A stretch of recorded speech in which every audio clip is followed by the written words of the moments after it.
Good morning, everybody, and welcome to today's NAJ Live. Today, we're going to be talking about the secrets to success and succession in business. I think it's really important that we think about the future. I guess, like so many of you, we live in the moment and we've been reacting so much to recent events. So it's really timely and really important that we take stock and look at what our options are to go forward. So please, as usual, please tell me who's here. Jaisal, good morning to you. Pooja, hello again. It's lovely to know who's here. Today's session is really interactive. I'm thrilled to be joined by Michael Donaldson. He will be taking lots of questions, so please post them in the chat. I have lots of questions to ask him as well, but it's really important. The great thing is this is so tailored to you, so please make sure that you get your opportunity to ask what's important to you. Stephen and Imogen, good morning to you. I can see the numbers are growing, so that's fantastic. So it's June. You wouldn't quite think it's June for me looking out here, but the wonderful thing, I decided to celebrate the month of June and put on my statement pearl necklace. I don't get much of an opportunity to wear it, but to dress up in my study is quite an honour, and I think it's one of the thrills and joys of the industry. So without further ado, I'm actually going to welcome Michael. Michael is a much esteemed industry colleague. I think we both have similar sort of spheres in the industry, and I know that our values are very much about supporting and sharing and giving back. So I think it's fantastic that we have his insight today. So Michael, can you hear me? Are you there? You've gone quieter again. Quieter again. Technical wizards in the background. Can you help us? And please, if anybody is struggling to hear any of this, please let us know in the chat. Helen, can you hear me? I can hear you. Yes, yes. Good old sign language. I can hear you. Michael, apart from sound issues, how are you at the moment, personally and professionally? I think I'm losing my hearing. That's how I am. Michael, you're just being asked to refresh your refresh. So I think if we let Michael do that, because the team are telling us that the sound's not great. While Michael's doing that, let me just tell you about next month. I'm delighted that we're going to have somebody talking to us, Julia, about sustainability. A really important subject, can be quite complex, but actually can be broken down and can be very digestible and very understandable. So please start to get your questions together, because as always, we can shape this for you. Michael, is that any better? Yeah, I can hear you, so I have no excuse for dodging your questions. You can do the famous journalist thing at the end. So, yeah. Michael, I did want to just ask, how are you? As I say, personally and professionally, how are things? Personally, all good. I don't have much to complain about, though it is raining today, and we're off to Anglesey for the weekend, where it's not raining. It was a tough, and still it's been a tough, 18 months. My diary emptied on 20th of March 20. And most of my work is delivered face to face. And that was a real struggle. I'm a self-employed director who takes dividends. I am not a tax dodger. It's because I don't have a regular income. So Rishi didn't particularly help me. But we've managed our costs. I had to practice what I preach. We cut our costs. We're managing. We're breaking even, and we're not hitting our savings. So all well and all good. Delighted to be getting back out and meeting people. And I think I refer to in one of my slides the lesson I had to learn. I went digital. I've started doing mentoring sessions, paid for mentoring sessions online, which has been encouraging. So yeah, it's been tough. One of the upsides has been community where I live, and community with the JBN. Yeah, that's wonderful. Yeah, I hear you, Michael, on every part of that. I mean, I used it as a great time to reflect and reposition. But as I said in the opening, I think it's really important now. We've had that time, and now is the opportunity when we're all getting together again. So it's interesting to see how we can go forward, really. So without further ado, I'm really looking forward to hearing from you. So Michael, stage is over to you. Thank you. Good morning, everybody. All I can see at the moment is myself, which isn't a good thing. Here we go, slides. Helen, can you see the slide? If you could just interrupt and say, yep, we're all good to go. So secrets of success and succession. Run through the presentation and then take questions, and then we'll see how that goes. So I had initially timed for about 20-25 minutes, but I will slow down and try and add a little extra. So what about me? I spent 30 years working for multinationals, American-owned, British-owned, and French-owned, selling everything from bars of soap to bars of gold, with some electric blankets and espresso coffee makers and some carpets thrown in between. So my background is very much FMCG, consumer durables, small domestic appliances, and of course, jewelry. During that time, I claim to have sold to every generation in the family, including Buckingham Palace. And if we have time, I'll tell you a story about that. For every room in the house via every channel to market. My time at Cooks and Precious Metals, I spent probably over 10 years with them in UK, senior roles in the UK and European roles. And it's a brilliant company in the sense that it goes from the mine to even recycling at the end. It's the entire length of the supply chain, which was an incredible exposure and gave me a great insight into our industry. In 2013, I started a management consultancy called The Value Innovator. It's a me-only business, and it's focused on supporting SMEs in improving the performance of their business. And there are 3 pillars to that, based on purpose: improve the performance of your people, improve the profitability of your product, and improve the productivity of your processes, and all capped off with doing it profitably.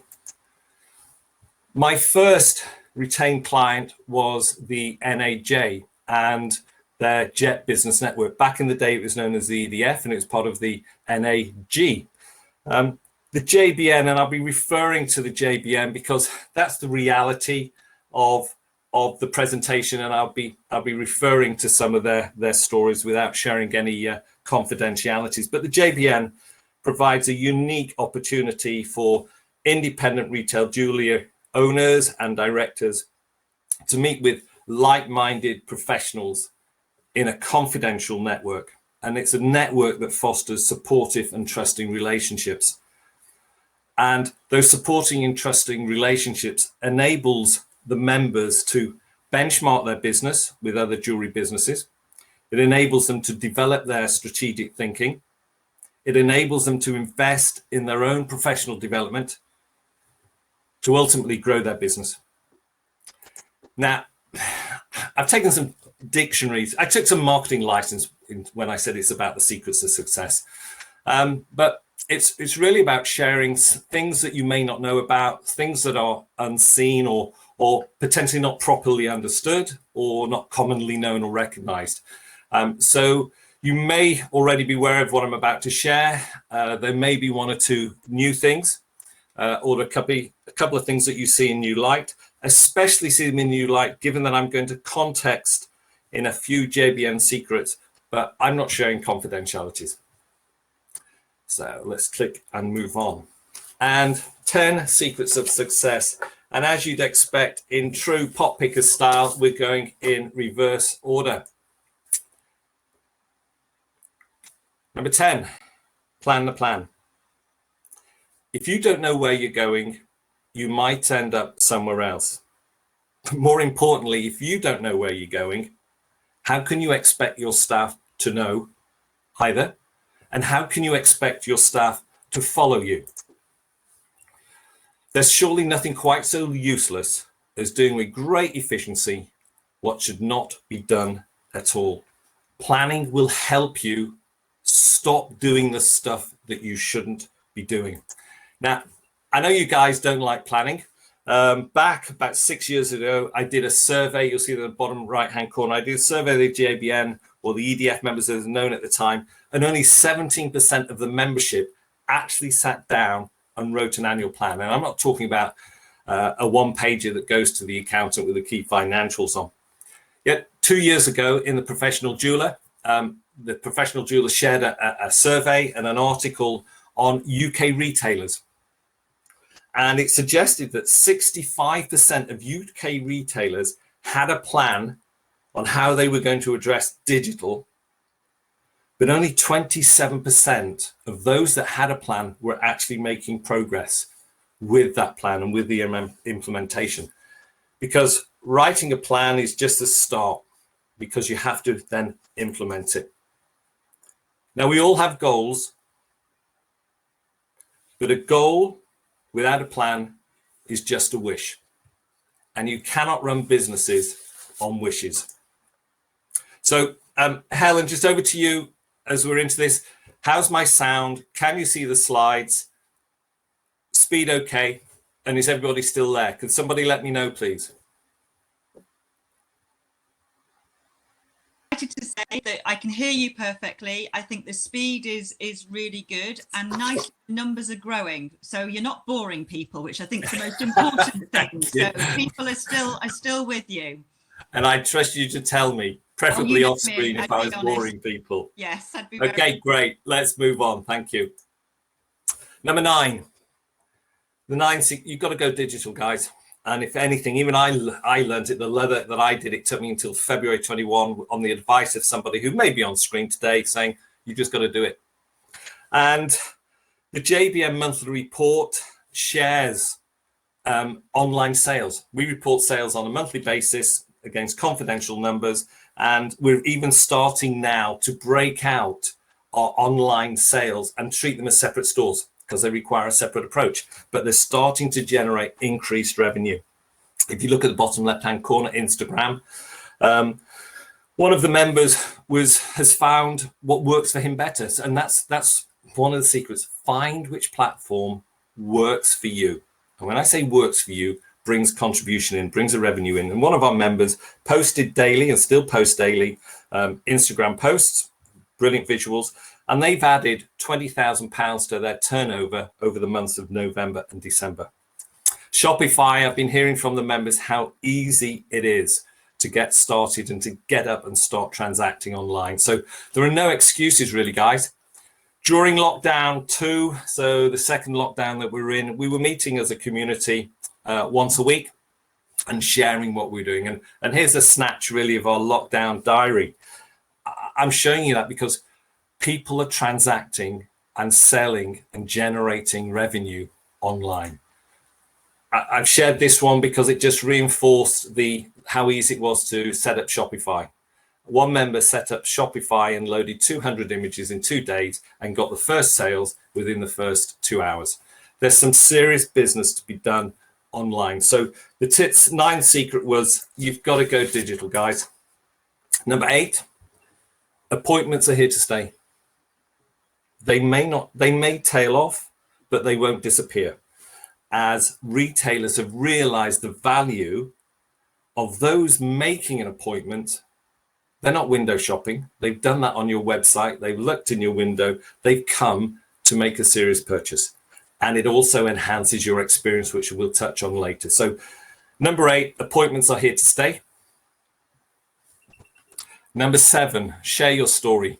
And Boodle's in really impressive story. And when I was speaking to Nicholas about coming along to speak at Congress, I was able to share with him the slides from Congress 2015, where we shared the Boodle story and what was then a non-transactional website as a case study of story making and telling that story. So I'm delighted that Nicholas is going to be with us in September at Congress. And what a story they've got, from provincial county jeweler to sparkling market leader. You've got to know what your story is. Begin with a story. Until you have your story written and you're enacting it and living it, down, you cannot share it with somebody. So what's your story, guys? What's your story? Secret number 6, make your story your experience. And Boodles are a fine example of that. Their story you experience from the moment you go on the website, from the moment you have contact with one of their consultants, from the moment you walk through the store, or the moment you attend one of their events. And make your experience one customers would recommend. Your experience. So don't underestimate the importance of personal recommendations, particularly now as we're focused very much on our local community and supporting our local shops. We now shop at our farm shop half a mile away. We now have a milkman who puts milk on the doorstep, and we're not going back to the supermarket. We've missed shopping. We've missed buying those items for us.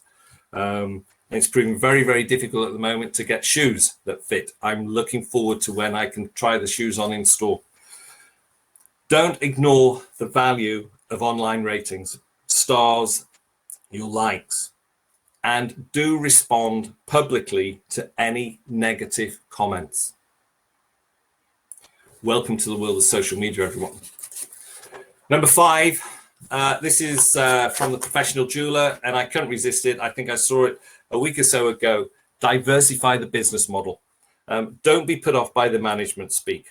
But in essence, what they were saying here is, third paragraph down, jewelry retail revenue increased by 14%, and online revenue within jewelry doubled year on year and now represents 17% of the jewelry sold. And that is due to a testament, there we go, move my buttons off there, is a testament to the strength of Ransom's diversified business model. Don't be put off by the marketing speak, the jargon, because you can diversify in many, many ways. You know, if you're buying secondhand jewelry over the counter, that's a different avenue for you. If you're buying scrap to metal to scrap, is another revenue generator. If you're online, so you can diversify your business. Don't be daunted because you're not a financial services. You're certainly a jeweler. You could be a bespoke jeweler. So think about how you can diversify in terms of placing the order, how people receive the order, what they can order, what services you're offering. Don't be daunted, but do think about additional revenue streams. As we've all seen, when our shops closed, those that were managing to generate revenues because they had other channels. They had other channels such as the transactional website. Number 4, every now and then, unplanned opportunities will come along, so seize them, assuming that they fit in with your plan that you've written, don't forget. And the opportunity that lockdown gave us was time. And what you can see here is 4 images of 4 refits that JBM members said, right, I'm in lockdown, I can't go into the shop, we're not open, what a great time to refurb. So across the membership, we had 4 refits, we had 2 new store openings, and 1 member signed up for 4 times additional space. So seize the opportunity. Number 3, and we're getting towards the business ends of these secrets. No surprise, it's about engagement. You should have an engagement plan. It doesn't have to be 50 pages. You could get it on a couple of sides. And one of the things we're doing at JBN is rationalizing our planning. Have an engagement plan. And that plan is about listen, share, listen, reset, repeat. And you should be listening and engaging with your stakeholders, particularly the bank manager, your suppliers, your customers, your staff, your employees.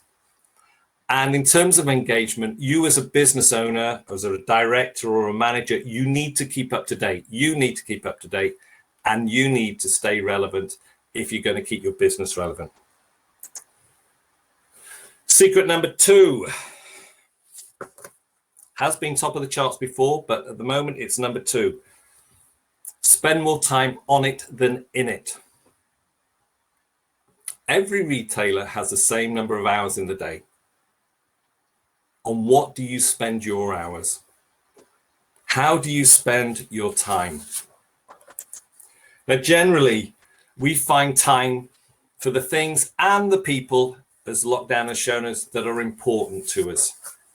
We find time for the things and people that are important to us. So if building a successful business is important to you, then you will find the time to spend on it.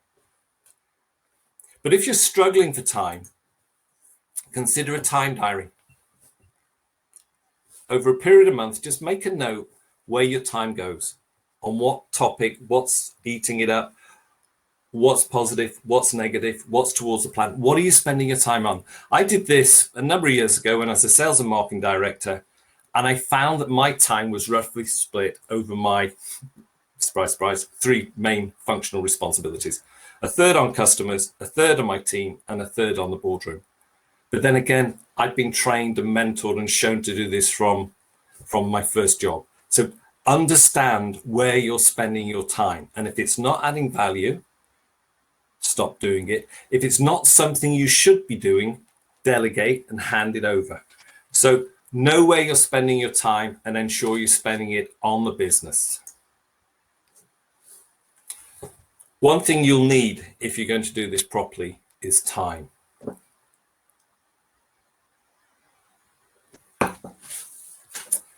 Benchmarking your business is in the JBN is probably one of the biggest member benefits that we have.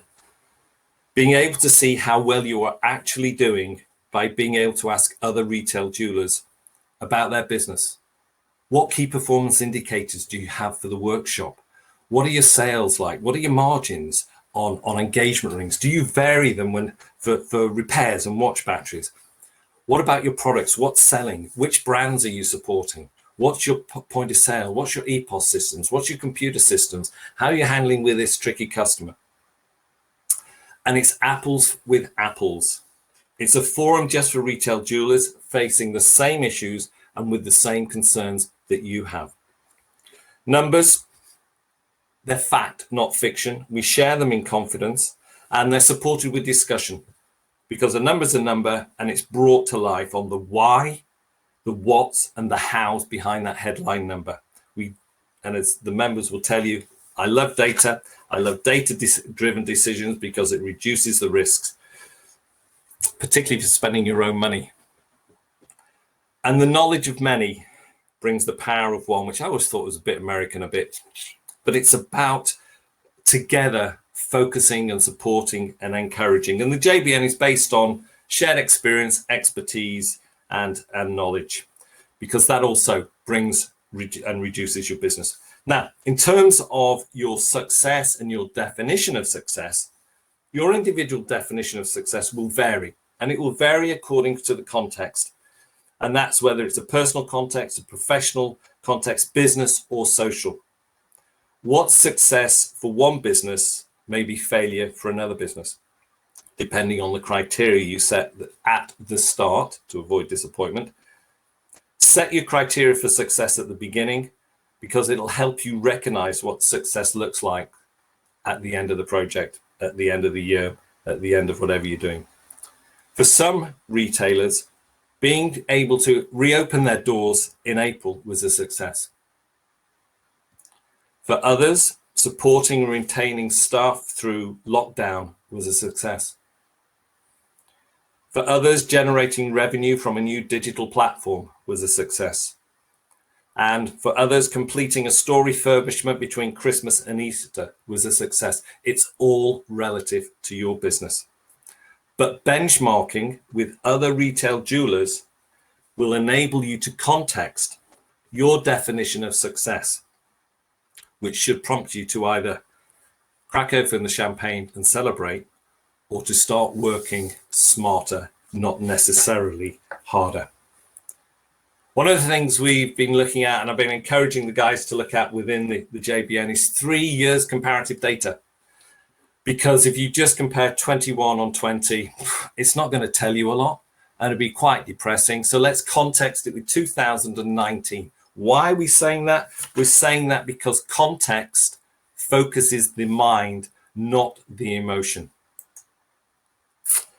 Benchmarking information. Okay, so you're not a JBN member, you're not in a community it's not an excuse for not being able to benchmark.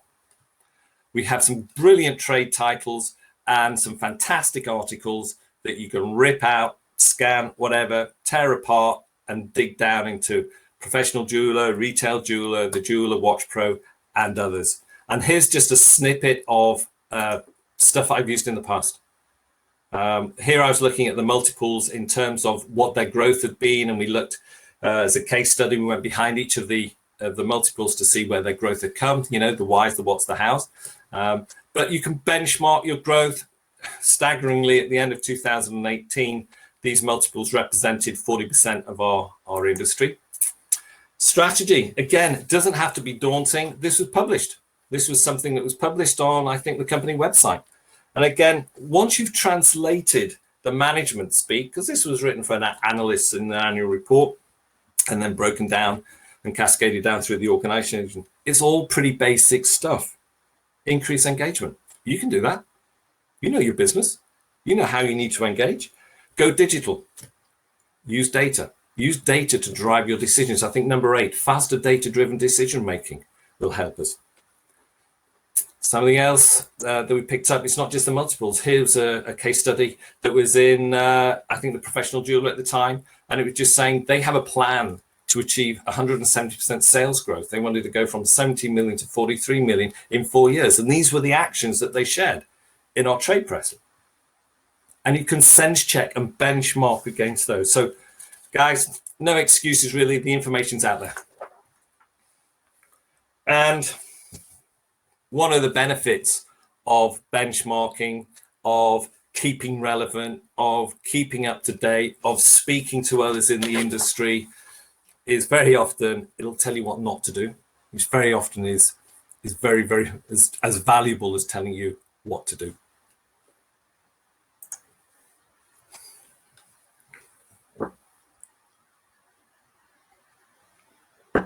I hear this, too busy. Sorry, Michael, too busy. I can't commit to the JBN. It's 4 days a year. It's 1% of your time. You can't give up 1% of your time. You're too busy? Really? And my answer is often, listen, you're running a business. Let your doers do and your directors direct. Because the clue's in the job title. And sometimes we get distracted and we get sucked in to the detail and the stuff that we shouldn't be doing. If we're having to do it, we need to look at how we're training our staff or whether we have the right stuff. So here we are, pot pickers. Number 1, the number 1 secret of success is stop wishing and just do it. Stop wishing and just do it, because we know a goal without a plan is just a wish and it'll never get done. So 2 things to share. This is from Wayne, who sat in on an NAJ Live back in January. I wish I'd joined the JBN group 10 years ago when I was told about it. Wayne joined in March 2021. And back in 2014, guess what? I still heard the same wish. I wish I had joined the JBN sooner. I thought about it far too long. So my number 1 secret to success is whatever you're thinking of doing, stop wishing and just do it. Okay, how are we doing for time? Let's move on to the secrets of succession. Secrets of succession start with recognizing, because very often we talk about succession planning, and it's not just around mum or dad or uncle retiring and handing the business to you. It also applies to role changes and promotional changes or people coming into the business. The importance of a good succession handover is it offers continuity and stability. It also avoids these what I call unexpected strategy swerves.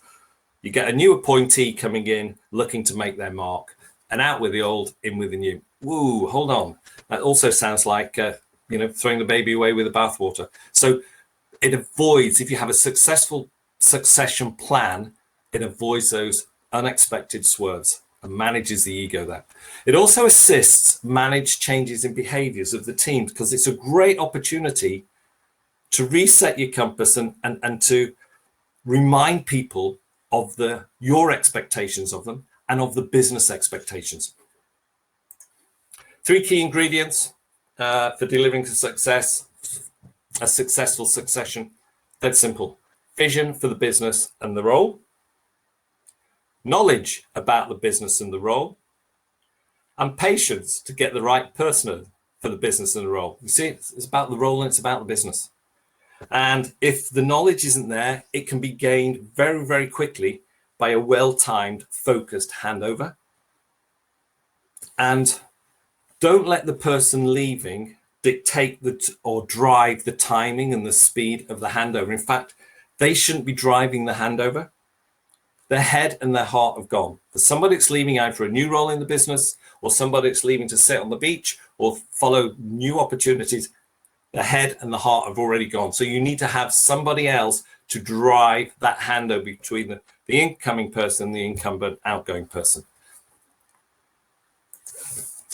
So tips, a few tips here. Sounds bonkers, but start at the end. Start at the end from the exit date and identify what has to happen to successfully pat the person on the back and wish them well as they leave, and the incoming person not to feel that they've picked up something that wasn't on the plan. No surprises. So start at the end and work backwards, and work the detail back from that date. And it's all very well saying, well, I want you to see all the suppliers and have an introduction. I'll take you personally to all those suppliers, and discover you've got 50 suppliers or 30 suppliers, and you can't even get 30 or 50 supplier dates in your diary because you're planning to do it in 60 days. Be realistic and don't be afraid to extend the date. Ask the difficult questions. I knew this CEO, I've known him for some time. He's got an excellent business. I know the family, but it's an example of asking the difficult questions to identify where you should be starting. And first question, John, the question is usually if you won the lottery and left the business, but he doesn't need to win the lottery. John, if you died in your sleep tonight, his wife looked rather surprised at that time, what would be the biggest risk to your business? And he said, I'm the only person who knows the nuances of every client's contract. I know that when I've got a contract with Michael, he likes it laid out this way, and I have to ensure that it's presented in such and such a way. I said, well, that's one of the things you have to start with your succession planning. You have to now start to involve more and more people and sharing what's in here as a written process. Or if you don't want to put it down on paper, you share it so that the person that's coming over will not let you down in that situation. And what do you think your employees would miss you the most for? And he said, it's got to be my entrepreneurship and my drive. I'm the energy in the business and I make things happen. Okay, so when you stand back, who's going to do that? Who's going to replace that energy and drive that you leave, that void that you leave behind? Common sense, I guess. Number 3, avoid square pegs in round holes. Just because you're in a rush, you can make the wrong decision and you will live for it, and it could be very expensive for you. Or just because it was always going to your son or your daughter or your second cousin twice removed. If they're not right for the role, then you have a responsibility of either helping them fit the role or going elsewhere. And don't make the appointment because it's the best of a bad bunch or because there's no one else at the moment. And that kicks back into being patient. Tip number 4, involve others. Seek guidance, have a coffee, have a conversation, have a meal with those inside and outside your business, those that you trust and those that you respect, and those who will tell you what they think is right for your business. And they may not be the main players in your business. So take some guidance and involve others. Just use them as a sounding board, just to sense check your thinking. Tip number 5, plan the detail. Hey, plan the plan. And remember that a goal without a plan is just a wish. And yeah, not all wishes come true. The plan will ensure ownership of the transfer. It'll allocate responsibility and accountability. I've managed a lot of these in terms of promotional. If someone's being promoted and somebody's then stepping up. And what we used to do is list all the things that had to be handed over. And then the person that was moving on and the person coming in had to both sign off to say that they understood and that they accepted and they've been trained. And as adjudicator, I'd say, okay, Janet, are you happy that you received enough training and enough input from John, who's moving on? Because once you sign on this, you're now fully responsible and accountable for it. And if Janet happens to say, no, I'm not, John, you need to spend more time on this. To plan the detail, because as I said, those that are moving on, head and heart have already gone. Now, this topic on succession was prompted by a retirement email that I received from a member that had been with us for 10 years. Almost half of the current members of the JBM have at some time or other taken over the family business. And that's a lot of available knowledge, experience, and expertise in the room. Thank you, Helen. Back to you, and I'll attempt to answer your questions and won't pretend I can't hear you.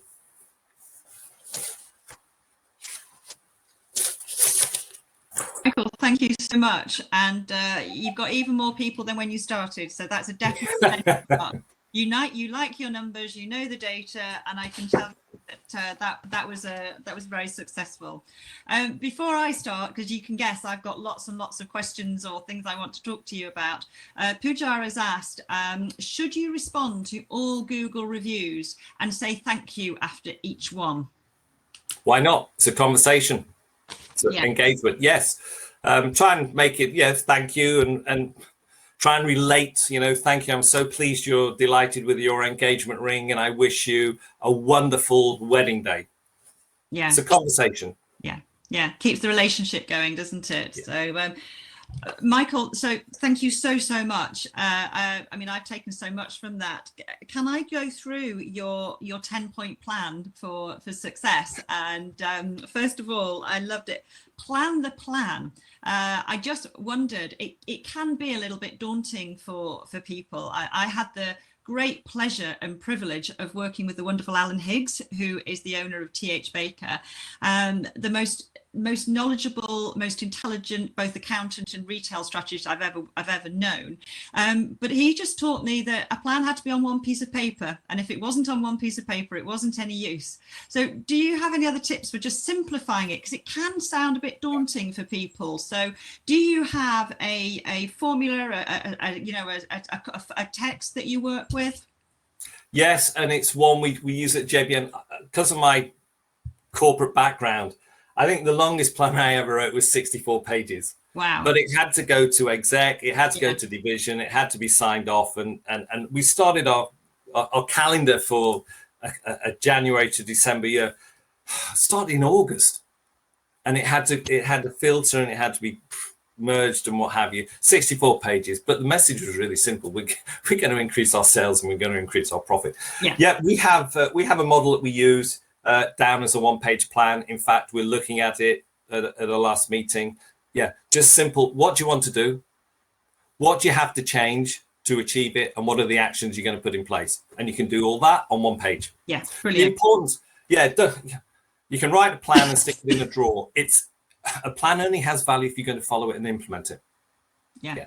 Keep it as simple as possible. Yeah, it's more important to implement it. Yeah, but it really does show you what the JBN can do, because you're doing this on your own and you don't know where to start. So the fact that you've got that really just, Yeah, and somewhere in the room or somewhere in your community, there will be someone that has been through that and said, yeah, I refitted a store, or yeah, I had a difficult situation with a supplier or with a member of staff. Have you thought about this? Yeah.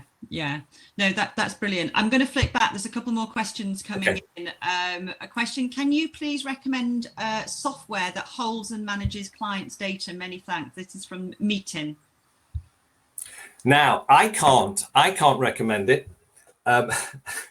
And I would go to the trade mags, I'd go to the NAJ and ask them if they've got a supplier on.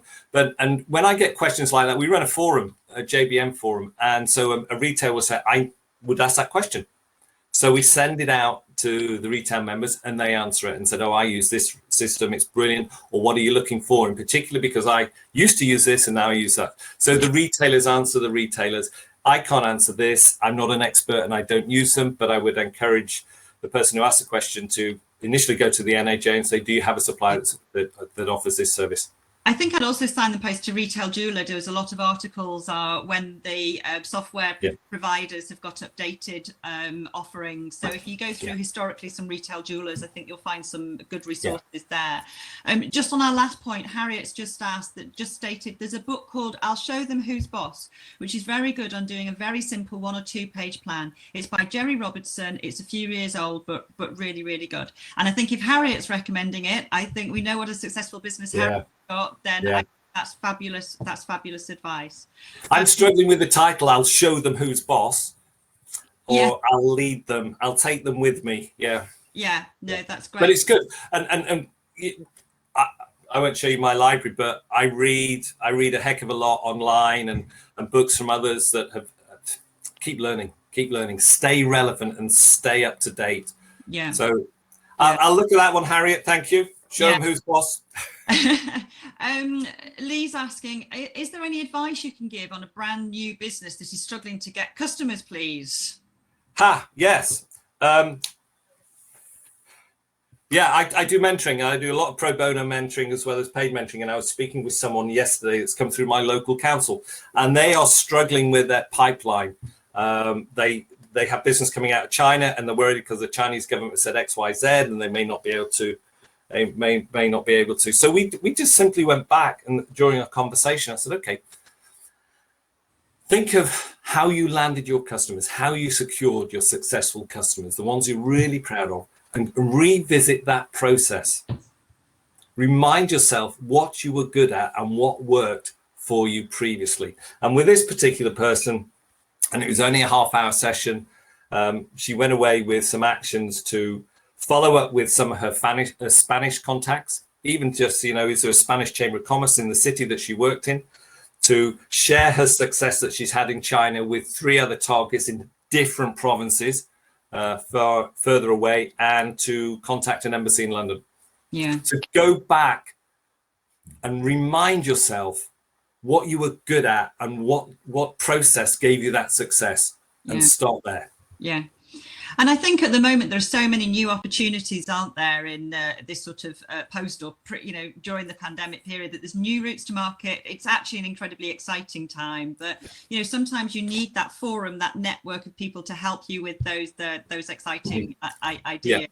And there are a lot of people piling into those opportunities, and there are some bonkers prices and some crazy demands. So you're in business to make money. So don't chase them and follow everyone down to the bottom line, but remind yourself of your process that worked well for you, and see if it'll apply to this. You're in business to make money.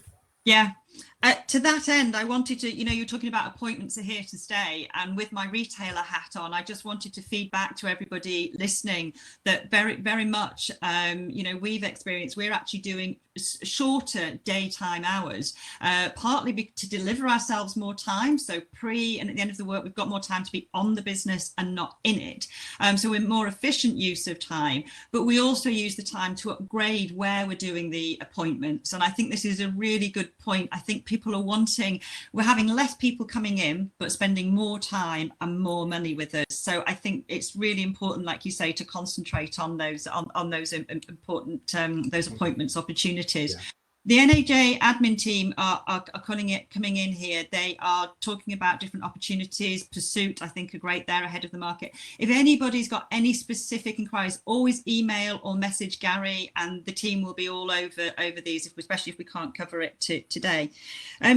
Michael, share your stories. I thought that was a wonderful success, that secret to success. And I just have to say as well, when I first started doing presentations, I just talked about diamonds and various things, and I only did 1 slide on myself.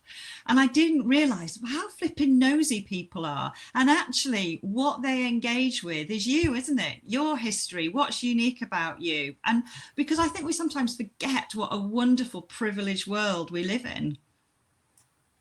I've been quite envious of the retailers that I know, because April 12th they were able to open and interact with people. You know, the rest of us to a degree were still locked down and couldn't get out, and it was a real pleasure to be out delivering JBM meetings, socially distanced, windows open. It got cold in May, and I'm looking forward. We're doing educational store visits in July, which are always a pleasure. So, retailers, we've missed you. I'm fed up of knocks on the door and deliveries and parcels outside. Yeah, it's all very well if the wheels have fallen off the dishwasher rack, but you know, for those other purchases, I want to enjoy the experience. Absolutely. And experience and the story differentiates you, because do you know what? Price is commoditized, a lot of the products commoditized, the service is commoditized. Your story is your differentiator. And I think when we look at, you know, we benchmark what brands and what products doing well, and actually it's almost like a post-brand era. It's actually going back to the more traditional pieces, or more jewelry, more lockets, more high-end gold.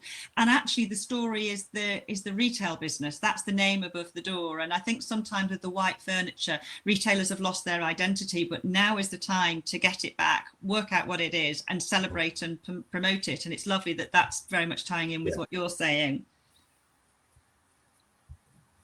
I'm a sucker for brands, and I've always worked in branded businesses, and I think, you know, Pandora's made a lot of people very wealthy, but also we've learned, the independent retailer has learned a lot from the brands in terms of the marketing, the presentation, the service, but I have seen a shift in my 7 years with JBN. More and more are moving to bespoke, and that personalization. And they want to become the family jeweler for the family. Absolutely. It's not new, and it's not rocket science. No, exactly.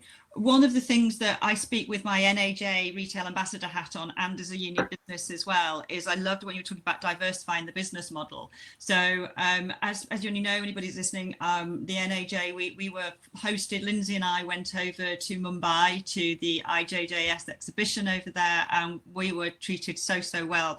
India wants to do business with the UK, but I think more importantly, the British Asian jewelers want to do business. And I think if we come together more as a community, so Jayant Raniga for Pure Jewels, we have a collaboration together now. This is very relevant for us in Blackburn. It really speaks to our demographic, but I think this wholly speaks to, and sings to what you've been talking about this morning, Michael, coming together, thinking outside of the box and seeing what the opportunities are. And that wonderful word community, we are all one community.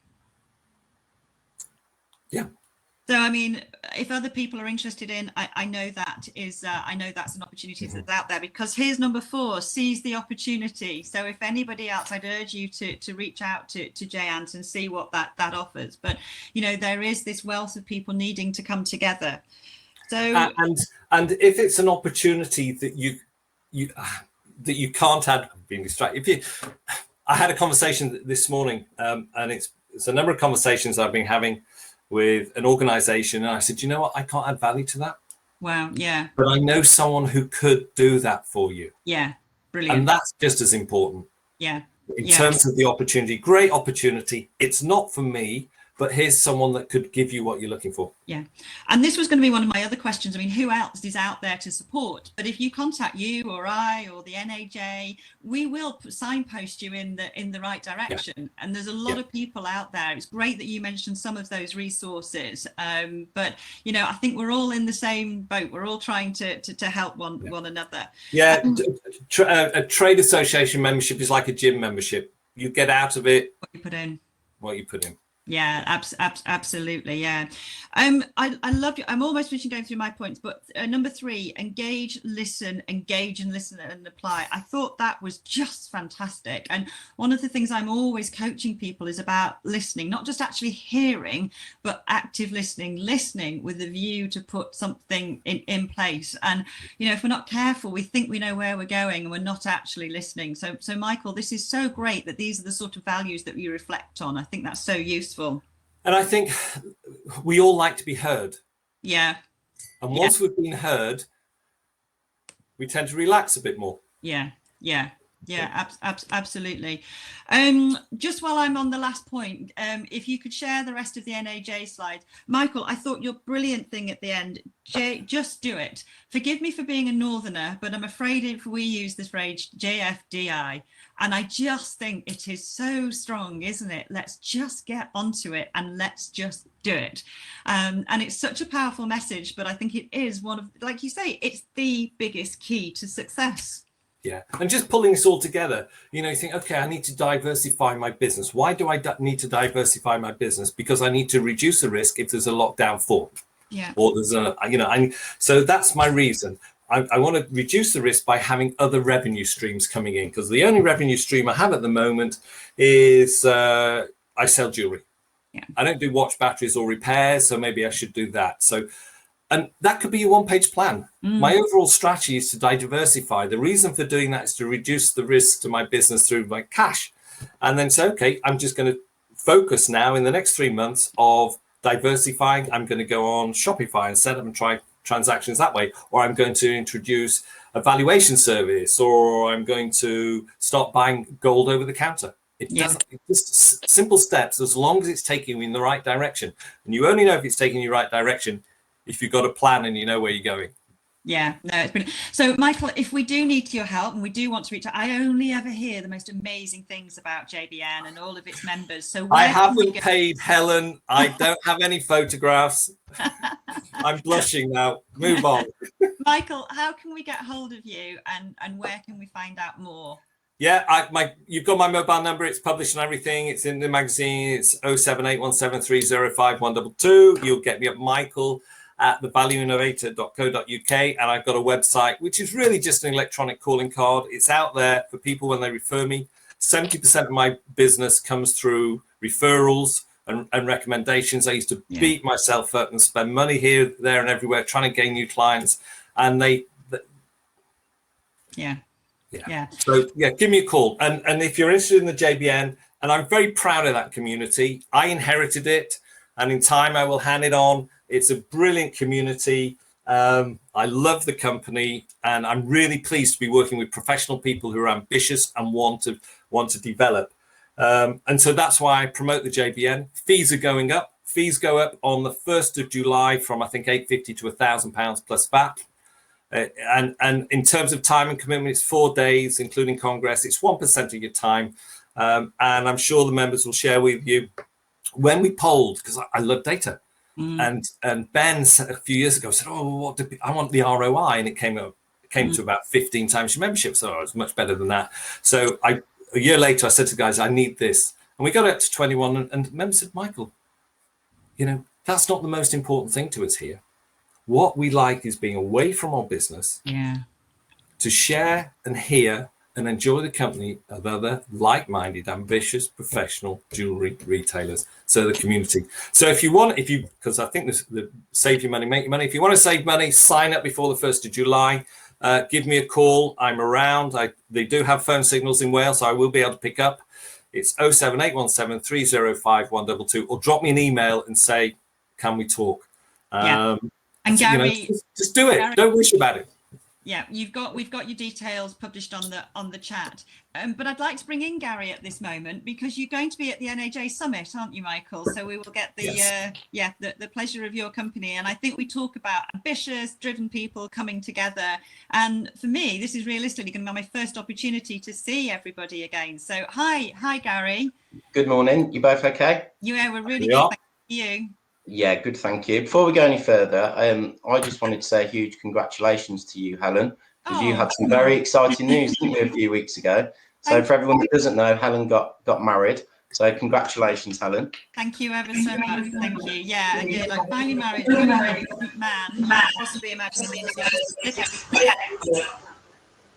So very lucky. And there's a bit of a going on with the sound. I'm okay from my end at the moment. Great. That's better now. Bless him. He bought me on the day this beautiful little eternity ring. It's a guard ring that sits above my something old, which was my grandmother's wedding ring. And he laughed. He said only a jeweler could buy you a 1 millimeter, the smallest eternity ring ever. So I'm not in this marriage for the goods, but I have to say I'm very honoured. I'm feeling very, very blessed. So it's lovely. Thank you. We've had so many good wishes. We're very, very grateful. So thank you. Good. So yeah, I just wanted to very quickly jump on and just share some details about the NAJ Summit, which is taking place in September from the 11th, 12th and 13th at the De Vere Staverton Park Hotel. Last week, you all should have received your own personalised invite in the post. So just wanted to quickly share with you the brochure. All of this literature is available on our website. So I'm just going to very quickly flick through some slides. You'll see the immense amount of detail which is within this. But the premise of the NAJ Summit was to bring together all facets of NAJ membership. So we have our IRV Valuers Conference taking place. We have JBN Congress, which Michael facilitates and has very kindly opened up the doors to that Congress to all of our retailers. So if you're interested in the JBN, obviously pick up the phone, speak to Michael, take advantage of the price increase, which is going to happen in July that Michael alluded to. You can come and join us. We've got the gala dinner taking place on the Sunday evening, which is sponsored by Back on the High Street. And we also have the supplier showcase. As there's not many trade events taking place this year, we've offered a low cost, affordable option. We've got a very nice list currently of exhibitors, so I'll just name drop a few. We've got Hockley Mint, Bentinga, CW Sellers, Clarity Jewels, Feilu, Gem A, GVUK, Parafide Pursuit, Code by Edge, Clog Eye, TH March, Green Rocks, to name a few. That was very quick. But what this event is about you getting back together. I don't know about everyone else, but I've certainly missed that face-to-face interaction.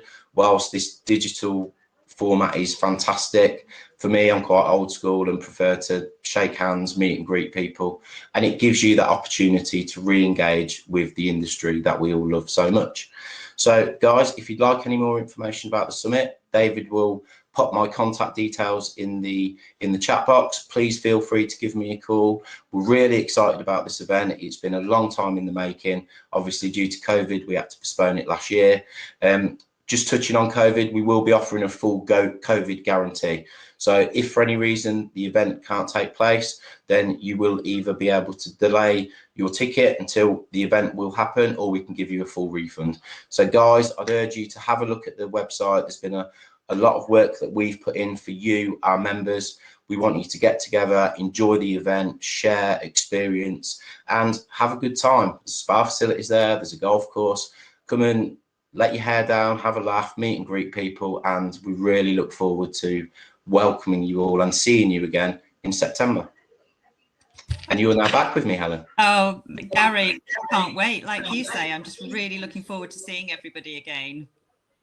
It's going to be brilliant. I mean, I was fortunate enough 2 weeks ago to go down to London with our membership manager, Scott, and we got to meet 6 or 7 of our NAJ members. And it was fantastic just to sit there with them and just see them face to face and not have reconnecting or buffering happen on your computer screen. It was fantastic. So no, it's something I'm very excited about, and I know the rest of the NAJ and its members are. We've seen a really good inflow of bookings this week.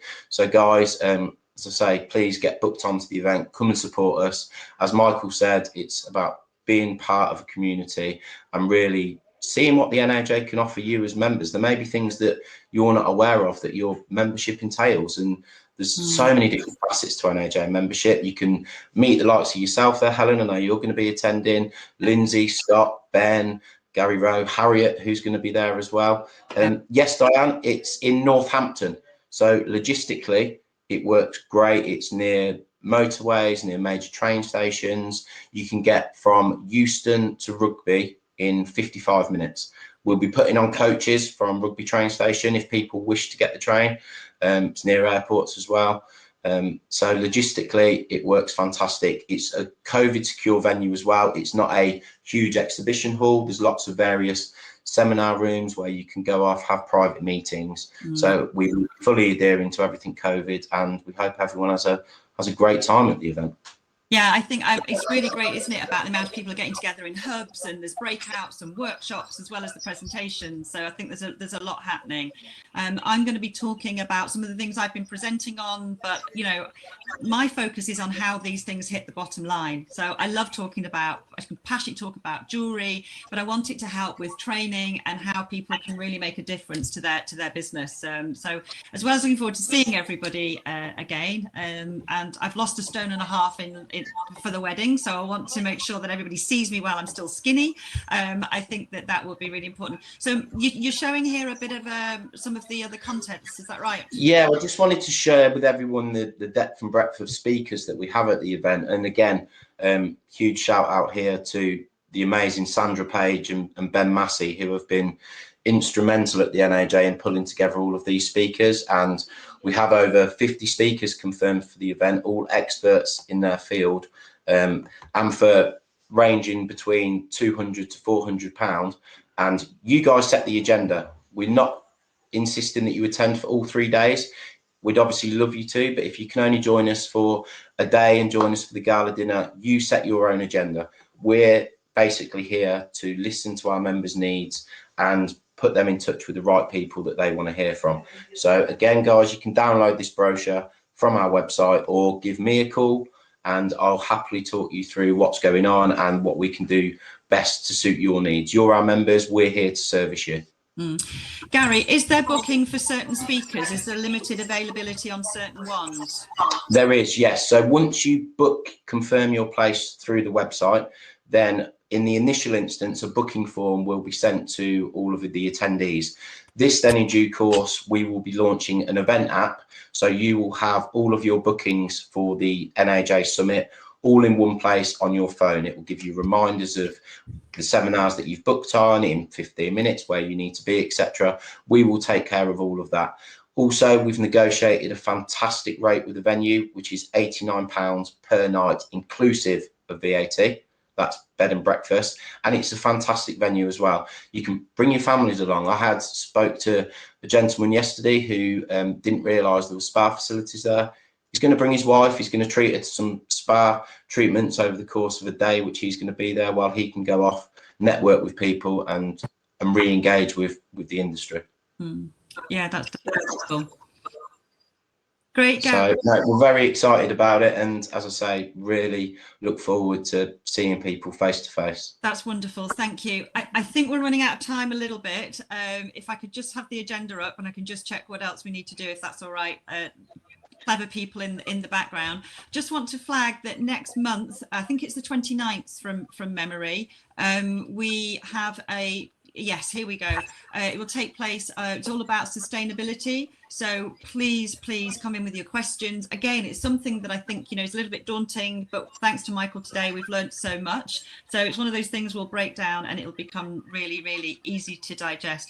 As I say, big thanks to Michael. You think you know what you're talking about in this industry. I've taken pages and pages of notes from his presentation. So, I think it was fantastic. And thank you, Gary. I'm so excited about the NAJ Summit. There's a real buzz now really starting to happen. I think now that we're getting through the vaccine program and people are beginning to feel that there's hope we can make it, but what a great opportunity to know that should it not happen, all the refunds are available. That's so